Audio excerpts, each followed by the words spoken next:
Hey. Hey YouTube, it's your girl Shy Gemini, and I'm coming to you with my first official review. Yes, it's here. Love and Hip Hop Atlanta, Season 7, Episode 1. So, basically, we're starting off with some of the old cast members. We have Rashida, Mimi, Sierra from last year. She joined last year. And Spice from Jamaica. So, and Carly, of course. And Jessica Dine. And basically everybody is letting you know what they've been up to. You got Mimi. She's in her relationship with Ty. And they've been together. I think she said on and off for 2 years. So we see Mimi is still dipping in the lady pond. So, hey, if that's what she loves, hey, I love it too. So, yeah, she's with her lady, and she's officially moved to Atlanta because now she's playing on the basketball team in Atlanta. Then we have Jessica Dime, who's in love and getting ready for marriage. Jessica Dime actually looked really pretty. I thought she looked pretty with dark hair. She has a very soft face. Like, keep the dark hair, Jessica. Like, the pink doesn't work for you. I mean, if you decide to go back to it, then hey, but please stick with the dark hair. And then we have Sierra, who's telling us that she's decided to leave Shooter because he was cheating ways. She don't want to deal with it no more. So whatever, we'll see how that goes throughout the season. And then we get to Rashida. Rashida is telling us that she's, doing her business. She's staying at the house that Kirk had built for her. And Kirk is at the apartment where they were staying while the house was being built. So she doesn't know if the child is his, but she's just living her life. So that leads into Kirk's segment. They show Kirk by himself, looking sad and miserable. His acting is terrible.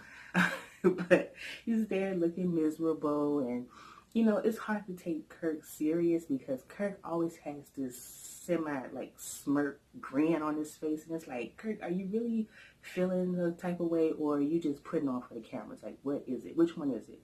But anyway, he's just trying to reevaluate things and see how he's going to handle this situation with his baby because he got some information. And, he got to figure out where he's going to go from there. So we never know. We don't know what's going to go with Kirk. Kirk is just, I don't know. Then they bring back the one and only Erica Mena. If you all are familiar with Love and Hip Hop New York, then you know that Erica Mena came from the New York franchise. Well, I think it's so funny and strange that Erica, who swore she would never come back, she was done with Love and Hip Hop, she's better than that, now she's back. So, hey, I guess we got to get a check somehow, right? So, Erica's back, and she's trying to take Atlanta by storm. She comes off this jet that Mona rented. Mona, you making that money. You rent jets and everything now. Like, you doing it big. I can't hate on you. So, she gets off the jet, and who meets her? The one and only Jazze Pha. Jazze Pha is a producer, and, he works with a lot of people in Atlanta. So, real known, real popular. She meets him, and she tells him that she wants to work with him. So, they're talking, and Jazze Pha tells her, look, if you want to work with me, you got to put in some work, okay? You got to do singing lessons. I got to see what you're working with. So, they're going to see if they can work with each other and create a hit record, whatever. Next, they showed Jock. Jock moved out of his treehouse, and now him, Stevie J, Kirk, and Sean Garrett, and BK Brasco, they are on this boat, chilling, hanging out, having a good time, or whatever. So, Stevie J lets us know that him and Jocelyn are no longer together. She's doing her thing in Miami. He's in Atlanta. They're co-parenting. it's probably for the best anyway, because they were toxic with each other. They don't need to be together. They need to just raise that baby and be done with each other. And the funny thing about it is, I don't think I missed Jocelyn being on the show. I almost forgot she's on there until I mentioned her just now. Wow. So the show may be able to survive without her. Who knows? So they're talking, and, you know, he's still on his usual. So they asked Kurt about his situation with Rashida, and he's like, man, we're on good terms. And, you know, I'm hoping now that we're on good terms, she'll let me back in the house. Well, how can you expect her to let you back in the house and she still doesn't really know what the resolution is to the situation that you got going on? Because according to her, she doesn't know if the child is yours or not. So what makes you think you're going to be able to move back into the house? So I don't know if you thought that over, but he basically said, well, that was when he said he had good news and bad news. The good news is that they're on good terms. Bad news is the baby is his. He did all that ducking and dodging, all that talking, and the baby is his. Wow, Kurt, you really jacked up. Like, that's messed up. So he had to now break the news to Rashida that, yes, this baby is indeed his. We'll see how that goes. So then next they show us Tommy. Tommy looks good. I love that blonde hair on her body. She's always had a nice body. Tommy's another one that's pretty, and that when she's not acting hard and gully, she's actually a beautiful girl. Beautiful, soft-looking girl. So they show her. She's doing good. She has a nice home.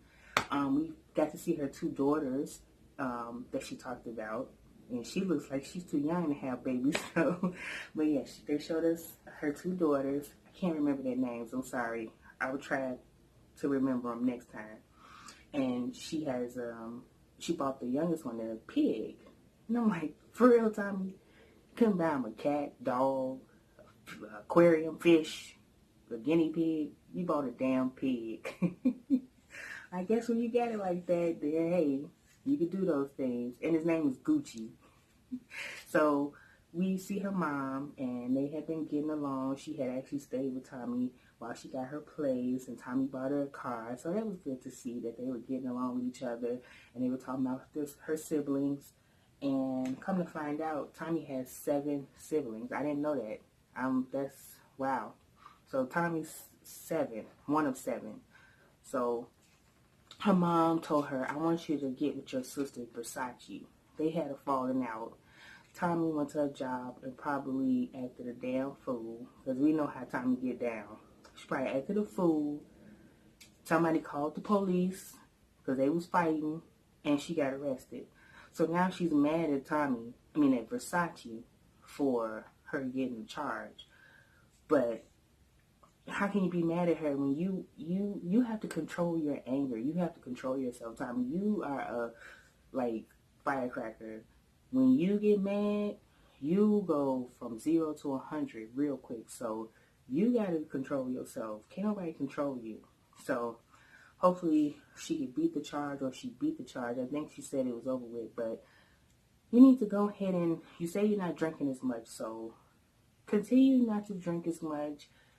Finish starting your wine business. You said you were working on the licensing. So work on your wine and get your shit together. Like, come on, you can't be fighting. Like, you got to stop going. You're a pretty girl.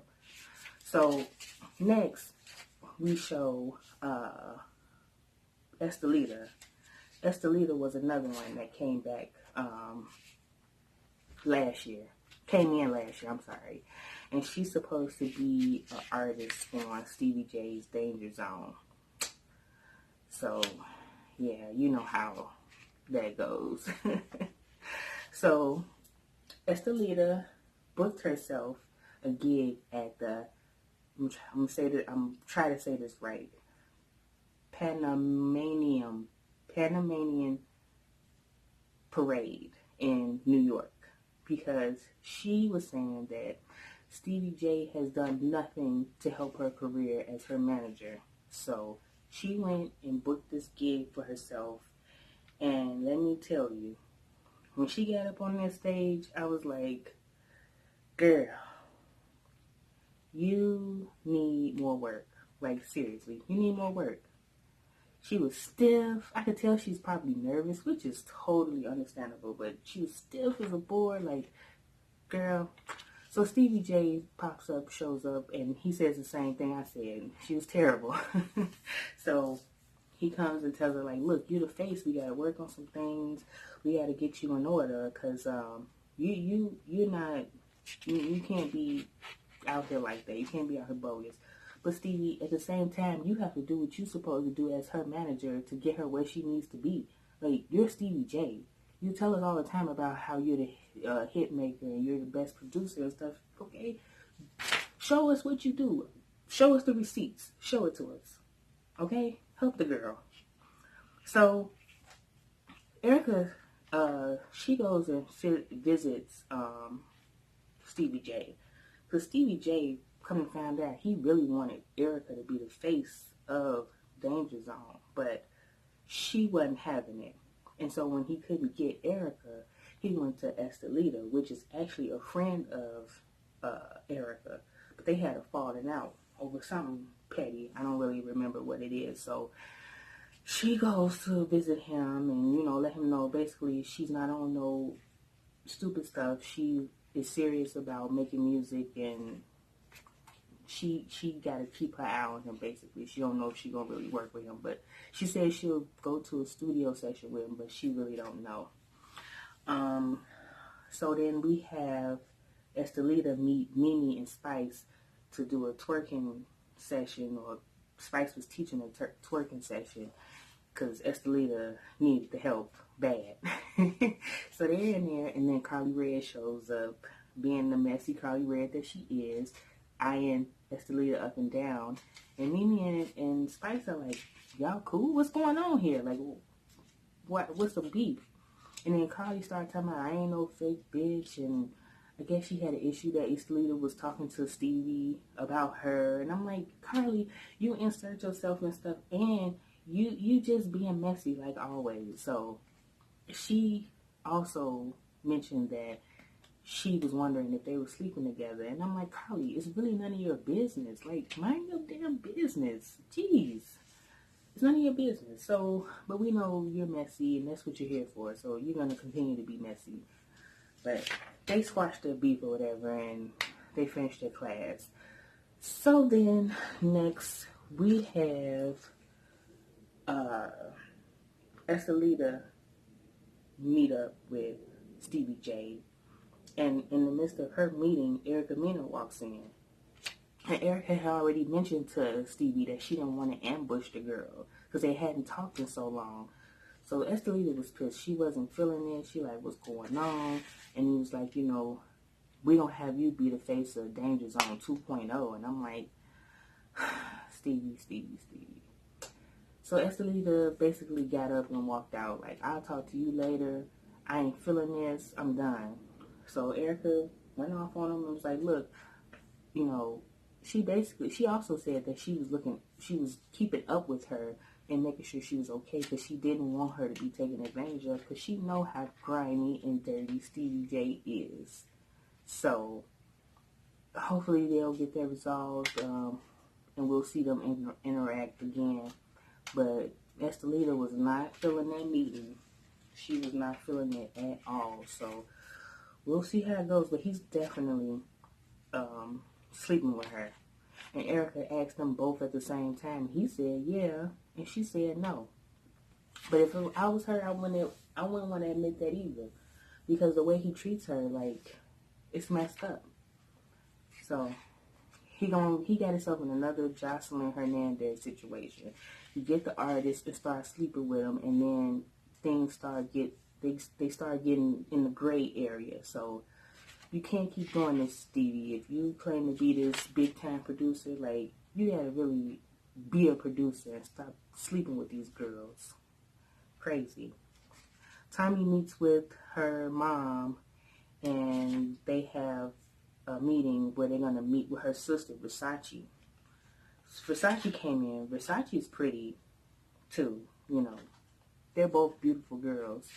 And they're talking about the situation, and Versace tried to explain to her that I did not call the cops on you. So why are you mad at me?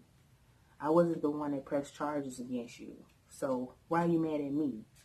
If you all are in a public setting, you can't go to a public setting and then expect for other people to just, sit and be still. Especially if somebody's place of business. You out there acting a fool, they gonna get your ass out of here. And that's what they did. So because you couldn't control yourself, you mad at Versace? Go get out of here, Tommy. Like, for real. Again, you need to get yourself together.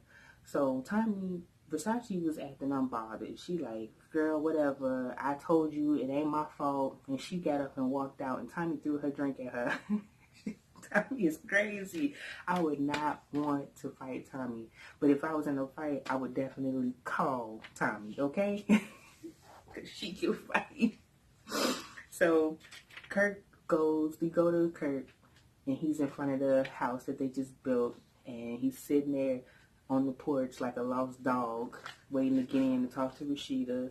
He gets in, he starts talking about, instead of telling her what happened of the results, he starts leading off about he wants to come home. No, my nigga, no, you can't come. You gotta tell her about that other thing you got going on, that other situation. So they come in, they talking, and she told him, no, I'm not ready for you to come back. We got some things to still sort out, so no, you can't come. So then he like, when I got your attention, I got something to tell you. So I found out the baby is mine. We took a test. The baby is mine. And Rashida was just standing there. Y'all, do y'all believe their storyline? Because I feel like maybe it's Rashida's personality, but why is she not angry like she should be? Or like maybe some of us would be. Why is she not angry?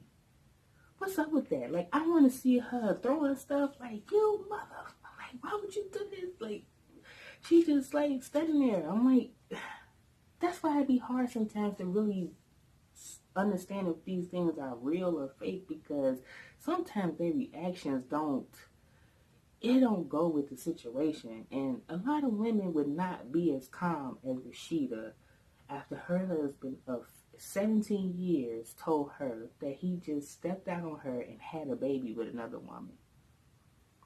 So y'all tell me, cause that don't sound too good, but we'll see. Anyway, so then leading from that, we show a shot of somebody walking into Rashida's store. And she gets up to the cash register where Charlene is, and it's Jasmine. And I'm like, really? Did she really show up? Like, that's pretty bold. That's pretty ballsy. So she was like, I'm Jasmine. And Charlene was like, I know who you are. What the hell you want? Why are you here, Jasmine? And then she's like, is Rashida here? And I'm like, she pretty ballsy. And I get what she was saying, like she wants his family to be a part of his life or whatever, but that's up to Kurt to do. Like, he has to be the person. You can't be nowhere involved because you participated in him cheating on his wife. So you should have stayed your ass away from there. You don't have no business going to her store. Now you can talk to Kurt and tell him, I want the baby to have a relationship with his family. But even then, like, something like that, you have to let somebody digest the situation, and they have to go into it on their own. You can't force that. I'm sorry, and it's not the baby's fault. It really isn't. And I feel bad for him that he's in a situation that he didn't ask to be in. But you cannot do that, Jasmine. Stay your ass out of press, okay? Don't do that no more. So we'll see how this season goes. I don't really know how it's going to be because they always do like a super trailer at the beginning to get us hype. And then it's like, you up here and then they bring you all the way down here. So I don't know. I see they add more characters like they always do. I just hope it ain't 50 million characters like they do on the other French franchise where you're trying to catch up. Like, okay, who is this person? Who is that person? So I see one person that I recognize, and that was Tokyo Vanity, the one that made Go Best Friend. That's my best friend. Go Best Friend. She's going to be added to the cast. So that's interesting to see her. See what Instagram can do for you. First Cardi B, now Tokyo. So I ain't mad at her. If she on there and make that money, then go ahead, girl. Get those coins. Yes. Alright, y'all. So this is my first review, and I hope you like it. I was nervous as hell talking to y'all, but as time went on, I was starting to like, okay, calm down. So I hope you like it. Again, I'm still working out the kinks. So don't judge me too harsh, please. I'm going to get it together, though. I'm definitely going to get it together. So I hope you all have a good evening. I hope you all went out and voted today. It's the primary, so I just came from voting. So I hope everybody voted. And, yeah, I'll talk to you guys soon. So, all right. Check you later. Peace.